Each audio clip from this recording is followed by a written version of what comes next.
नमस्कार दोस्तों, welcome back to my channel. Friends, मैं आप सबका अपने चैनल स्टॉक्स फॉर लाइफ पे बहुत स्वागत करता हूं। Welcome to STFL family. Dear family members, आज आईआरएफसी के शेयर में 3% की हमें तेज़ी देखने को मिली थी। और दोस्तों, ये तेज़ी क्यों आई है और ख़ासकर सबसे इंपॉर्टेंट चीज़ है, क्या रिवर्सल स्टार्ट हो चुका है, क्या करेक्शन का फेज जा चुका है? क्योंकि पिछले कुछ समय से आईआरएफसी के शेयर में 10 से 12% गिरावट हो चुकी है। अगर आप ऑल टाइम हाई से देखें तो गाइस, क्या हमें एक रिवर्सल देखने को मिलेगा? और सबसे इंपॉर्टेंट चीज़, मैं बहुत ही लॉजिकल आंसर देने की कोशिश करूंगा कि आईआरएफसी का शेयर प्राइस आखिर गिर क्यों रहा है और इसके पीछे का असल सच जान लीजिए। क्योंकि देखिए, बीइंग एन इन्वेस्टर ये बहुत ही इंपॉर्टेंट होता है, कोई भी बिजनेस को आइडेंटिफाई करना। आईआरएफसी के जो शेयर प्राइस है उसको छोड़ दीजिए, क्योंकि वो बहुत छोटा शेयर का प्राइस है, लेकिन इनके बिजनेस को देखिए। बिकॉज बिजनेस चलेगा तो ही आपके शेयर के प्राइस में रिकवरी होगी, नहीं चलेगा भाई नहीं रिकवरी होगी। तो सबसे इंपॉर्टेंट है, बिजनेस सही है तो भाई सही है, लेकिन सबसे इंपॉर्टेंट चीज़ तो गिरावट क्यों हो रही है और सबसे इंपॉर्टेंट आने वाले कल में हमें क्या टारगेट्स देखने को मिल सकते हैं। आपको बहुत कुछ सीखने को मिलेगा, लॉजिक आंसर दूंगा और आपको साइकोलॉजी भी सिखाने की कोशिश करूंगा, जहां पे आप लॉन्ग टर्म में बेटर डिसीजन ले पाएं। चैनल फर्स्ट टाइम होंगे, सब्सक्राइब कर सकते हैं इस तरह क्वालिटी कंटेंट को सबसे पहले एक्सेस करने के लिए। Now without telling any for time, let's begin. तो गैस, आज जो शेयर का प्राइस है, आज हमें 3% की उछाल देखने को मिल रही है, लेकिन ओवरऑल अगर आप देखें 26 का स्टॉक है, 20 रुपीज़ 80 पैसा का लो बना के एक बाउंस बैक दिया है। तकरीबन अगर आप देखें तो अपने बॉटम से 1 रुपये का जंप है, जो अपने आप में ही बहुत ही अच्छी बात है। लेकिन अगर फिर भी देखें तो पिछले कुछ समय से हमें जो रिटर्न है वो 12% नेगेटिव में देखने को मिल रहा है। तो इसके पीछे की वजह क्या है?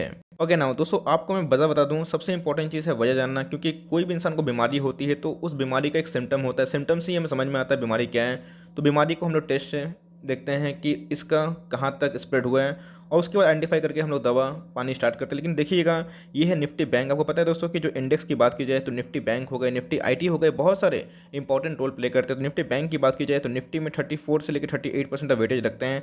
अगर आप देखें पिछले कुछ समय से निफ्टी बैंक ने ऑल टाइम हाई बनाया था 37,000 के लगभग, और उसके बाद अगर आप देखें तो करेक्शन का फेज स्टार्ट हो गया। तो सारे बैंक, इवन देखें HDFC bank, Kotak Mahindra bank, ICICI bank, Bajaj finance, Muthoot finance, सारे जो दिग्गज के एनबीएफसी और बैंक थे वो दोस्तों करेक्ट हो रहे थे। तो गाइस, अगर आप देखें सेम यही पैटर्न हमें चार्ट में आईआरएफसी का भी दिखाई पड़ रहा है। इसका मतलब आईआरएफसी में गिरावट कुछ अलग से नहीं हो रही है, बैंक और एनबीएफसी गिर रहे हैं। तो गाइस, उसी में एनबीएफसी में आपको आईआरएफसी भी देखने को मिलता है। ऑल्दो ये सरकारी कंपनी है, लेकिन अगर बैंक और एनबीएफसी में गिरावट होगी तो गाइस उसमें भी गिरावट होगी। इस बात को ध्यान रखिएगा, बिकॉज जब सेक्टर ही गिरेगा तो आप कुछ नहीं कर सकते हैं। और एग्जैक्टली दोस्तों, आप देख सकते हैं कि क्लियर कट जैसे मैंने दिखाया बैंक निफ्टी में, वही सेम पैटर्न हमें देखने को मिला। और पिछले कुछ समय से अगर आप देखें तो अब ये जो गिरावट थी वो थम सी गई है, अब ये कॉन्स्टिट्यूशन देखने को मिल रहा है। तो क्या रिवर्सल का फेज स्टार्ट हो चुका है? Number one. दूसरा, कितना भाग सकता है? और तीसरा, नहीं लिए हैं तो क्या है बेस्ट बाइंग प्राइस? क्योंकि बहुत लोग पूछ रहे थे कि सर इसके ऊपर वीडियो स्पेसिफिक नहीं बना रहे हैं, क्यों भाई?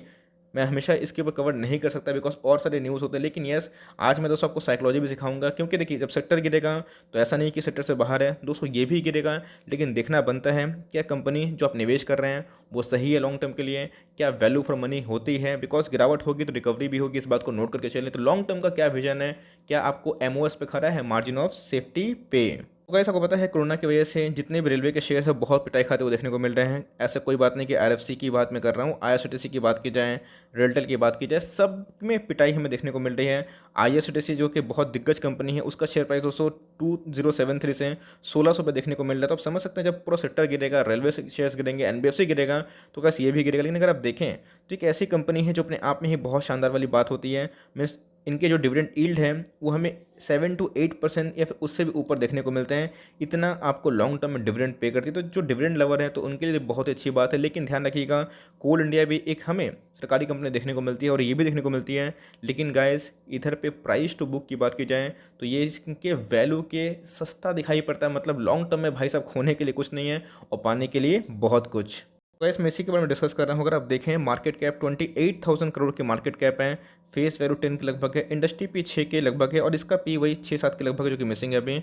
अगर आप देखें तो प्राइस टू बुक दोस्तों एक से हमें कम देखने को मिल रहा है, जो मतलब ये बतलाता है कि प्राइस टू बुक के अगेंस्ट भी सही नहीं है। मतलब अगर आप देखें तो असल में अंडर वैल्यूड स्टॉक यही है, और खासकर ऐसे स्टॉक को ऐसे डिप में उठाना चाहिए और लॉन्ग टर्म में अच्छा खासा मुनाफा होगा। एक तो अच्छा खासा डिविडेंड बांटते हैं, इनके यील्ड 8-10% के लगभग दिखाई पड़ते हैं, और सही माने जाए दोस्तों तो ये काफ़ी प्राइस टू बुक के मामले में सस्ते दिखाई पड़ते हैं। मैं इधर पे क्वेश्चन पूछना चाहता हूँ कि जाइए, कोल इंडिया का प्राइस टू बुक कितना है वो ज़रूर देख के बताइए, तब दोस्तों आपको एक होमवर्क भी करने को मिलेगा और आपको कुछ सीखने को भी मिल सकता है। भाई प्राइस के अकॉर्डिंग की बात की जाए, प्राइस टू बुक तो बहुत ही अंडर वैल्यू स्टॉक दिखाई पड़ता है। और 19 से बात की जाए 20 में, तो भाई इनके अंदर मैसिव सेल्स में जम देखने को मिल रहा है। 11,000 करोड़ से कितना हो चुका है, 13,000 करोड़।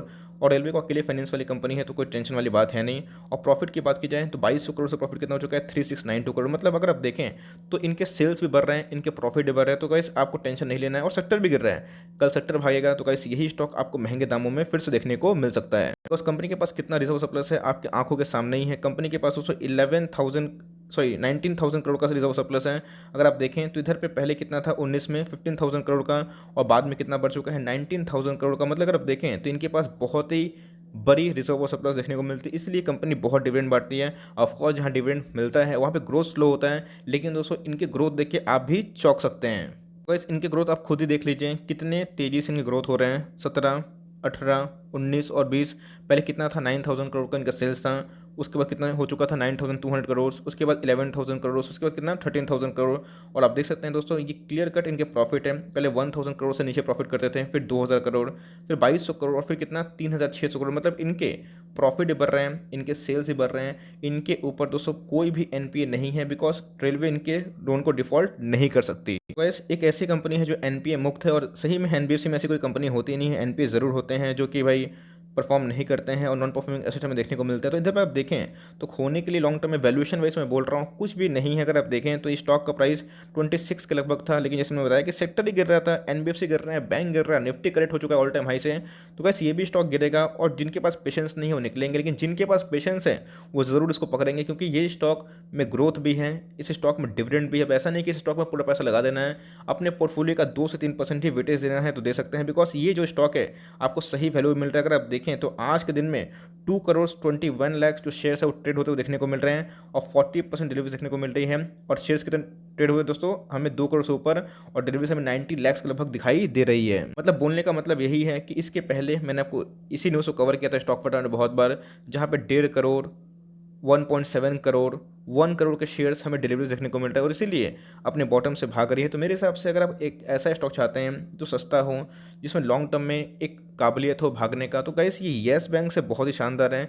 इस बात को आप नोट करके चलिए। येस अगर बात की जाए दूसरे रेलटेल हो गए और भी आरबीएल हो गए, तो गाइस मैं उससे भी इसको अच्छा समझता हूँ। अब ऐसा नहीं है कि भाई मेरा टॉपिक है, मुझे पसंद तो आपको पसंद होगा, ऑफकोर्स नहीं दोस्तों, ये आपकी मर्जी है, आप ले या फिर ना लें। लेकिन ऐसे स्टॉक को लॉस से मत निकालिएगा, आपको पेशेंस लग सकता है। आपने देखा कि बहुत सारे स्टॉक्स, नवीन फ्लोरिन हो गए, एशियन पेंट हो गए, एचयूएल हो गए, बहुत सारे स्टॉक जो हमारे आउट परफॉर्म कर रहे हैं। एस्ट्रल में आज रैली देखने को मिली। तो गाइस वो समय लगता है 6 महीना। इवन अगर आप देखें तो लास्ट 6 महीना से रिलायंस मीन्स पैसा बना के नहीं दिया है, एक रेंज बाउंड देखने को मिल रहा है। तो वही मैंने बताया कि जो इनके पास पेशेंस नहीं है वो दोस्तों पैसा नहीं कमा पाएंगे। आपको लगेगा आप फंस गए हैं तो मर्जी आपकी है, लेकिन अगर आप फंडामेंटल से जज करें तो गैस फंसे हुए नहीं है। एक ऐसी कंपनी है जिनके CAGR सेल्स 15% से ऊपर बढ़ रहे हैं, डेट फ्री कंपनी, मतलब नेट एनपीए जीरो है। तो ऐसी कंपनी लॉन्ग टर्म अच्छा करेंगे। तो हमें कंडीशन देखिए कि भाई कोरोना बढ़ रहा है, रेलवे में दिक्कत हो रहा है, एक्सपेंशन कैसे हो रहा है, नहीं हो रहा है। तो लॉन्ग टर्म के लिए ऐसी कंपनी अच्छा करेंगे, शॉर्ट टर्म के लिए मे भी आपको पेन देखने को मिल सके। शॉर्ट टर्म प्लेयर है तो चाहे तो अवॉइड कर सकते हैं, लेकिन लॉन्ग टर्म प्लेयर है लिए हुए तो बिल्कुल भी लॉस में मत निकलिएगा।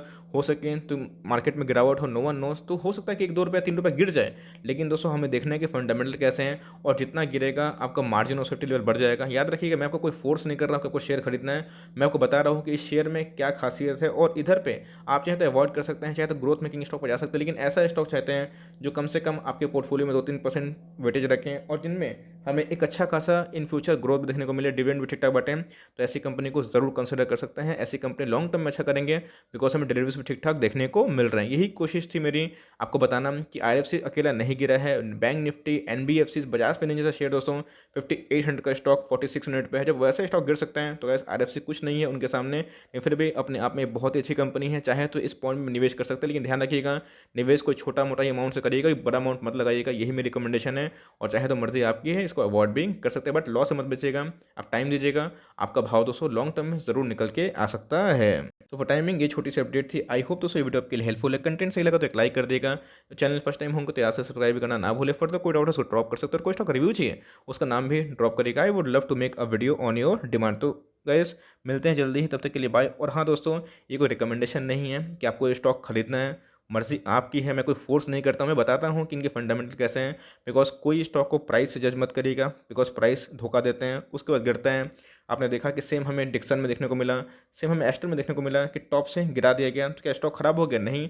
हर एक स्टॉक का एक भाव होता है, सही भाव पे लीजिएगा तो आपका मीन्स वो भाव ज़रूर आएगा और आपका सेफ्टी होगा। डाउन साइड बहुत ही कम है लॉन्ग टर्म में और ह्यूज अपसाइड है।